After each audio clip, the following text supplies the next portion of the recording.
Oh yes. Right. We were discussing the legends surrounding one of the most important meetings in human history. There are indeed a couple different versions of how this interaction went down. The first two are on the Wikipedia. However, the third account of this conversation between Diogenes and Alexander the Great is rather a quite obscure one. It is almost universally thought to be a fabrication, at least an exaggeration, or perhaps even a misinterpretation, or possibly a sarcastical anecdote or parabole which were to be found ubiquitously throughout the pages of the old historical municipal interviewscles.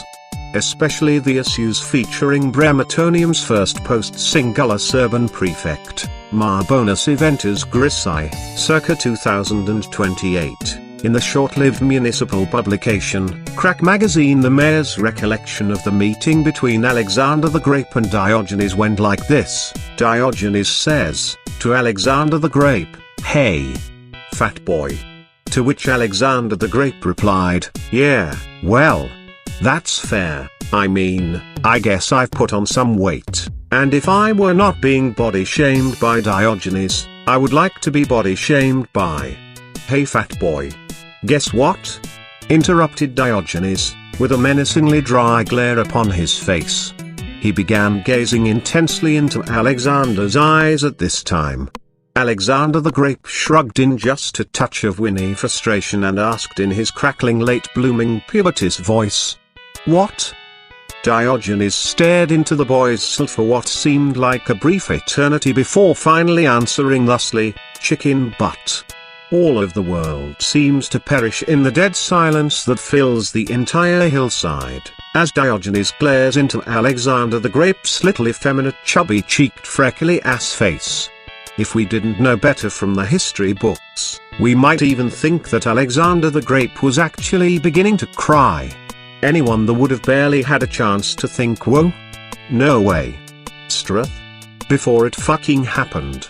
A single tear finally crests and pours itself free of Alexander's quivering bottom eyelid, as if it were the first in the crowd to say fuck it and hop over the fence and make a run for it in the endeavor of making it across the plain, and past security into a completely sold-out Dave Matthews Band concert.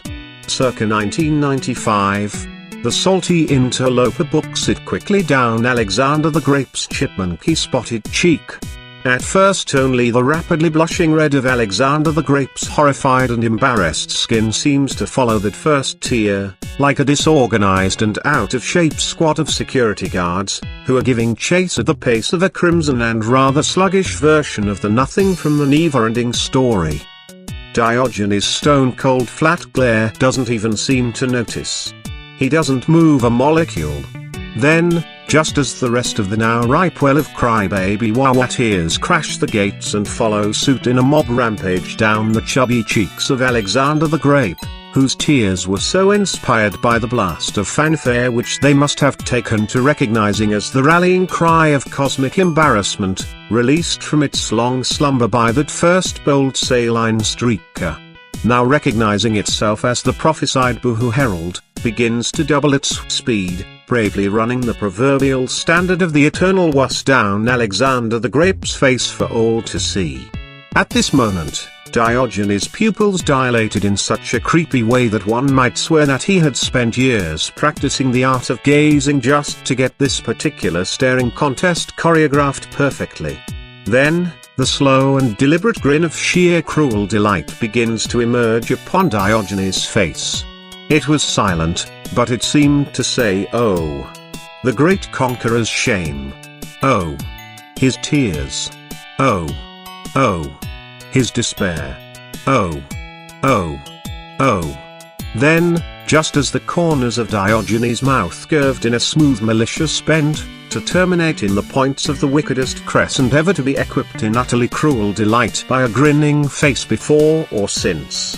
Then, all suddenly and without any hint of a break in the madly grinning basilisk stare, the synesthesia of the surprise jump-scare sensory bitch slap which was the comically perfect tone and the exquisite magnitude of olfactory rape deployed by Diogenes' suddenly farting ass was actually enough to make the great conquering godchild Alexander immediately begin to piss his pants, which was all that he could manage to do besides flail his hands in a suffocating panic at the abruptly poisoned air which now surrounded his utterly ruined nostrils as he fell crying downward into the miniature muddy salty sea now forming at his feet, which found its source at his applingly sissy weeping tear ducts, and his piss-soaked little crybaby skirt.